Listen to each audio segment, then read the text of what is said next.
The pandemic saw digital sales increase 4% globally to 26.7 trillion. As companies look to sell more goods and services online, they're at greater risk for fraud. Identiq has developed a privacy-focused protocol that's tackling the biggest challenge for online businesses. How do you trust someone you don't know?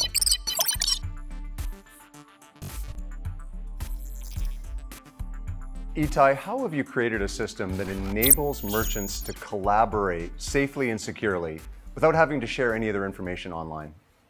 On the internet, when you don't see your customers in person, how can you know that the identity exists and they're actually the owners of this identity? And it's a challenge at every merchant and every company. It's not just about finding the bad people. It's also about validating the identities of the people that you should be trusting.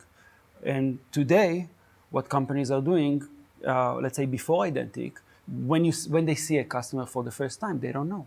So what do? They send out data to other third parties to say, hey, can you help us validate that this person is who they say they are? And by doing so, they're essentially creating copies.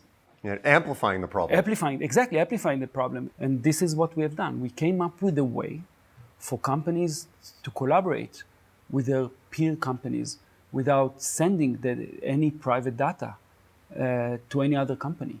So how does it work if I'm the head of IT or the CTO at a big company? I'm trying to join the Identiq network. What's involved for my business to do that? I can ask the network queries to be able to answer essentially two main questions. Is this identity actually exists? And this is the owner of the identity?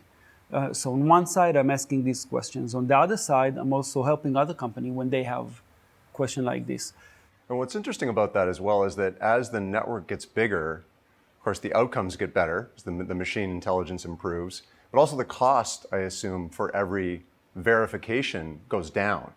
As the network grows, the coverage grows and also the confidence grows. So the consensus around each real person just gets better and better. If this is a person that no one knows and we have good coverage in this country, you would want to ask yourself, should I actually trust this person? Exactly. And because of the marketplace aspect, the more I help other companies, the better ROI I get, because by helping other companies, I'm essentially reducing my cost.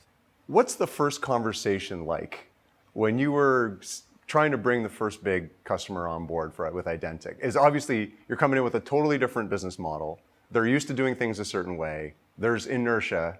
How did you overcome that? To be honest, at the beginning, it was hard for us to be able to reach to the right people in the organization. But to be honest, once we were able to speak to the right person in the organization, because they know that this problem was never being solved in a good way, we discovered that leaders they really want to make an impact, and the fact that they really don't want to share their customers' information, and by just leverage these two very strong needs from leaders, we found that we have partners that are willing to say, this problem is definitely the right way for the industry to move forward, and companies were willing to bet on us to do this together. And the thing is, we didn't need a lot. When companies are, onboarding to the network, these companies have, they're very large. Just the sheer of, size of the companies that are on the network. The reach of them, they already have a lot of the population in a country already covered. Exactly. So by, just having, the very, very large companies on board to the network, we are already one of the largest networks in the world. And by the end of next year, we'll probably be larger than all of the other third-party vendors combined, which is incredible. And we do this without storing a single record. In fact, we don't even have a database.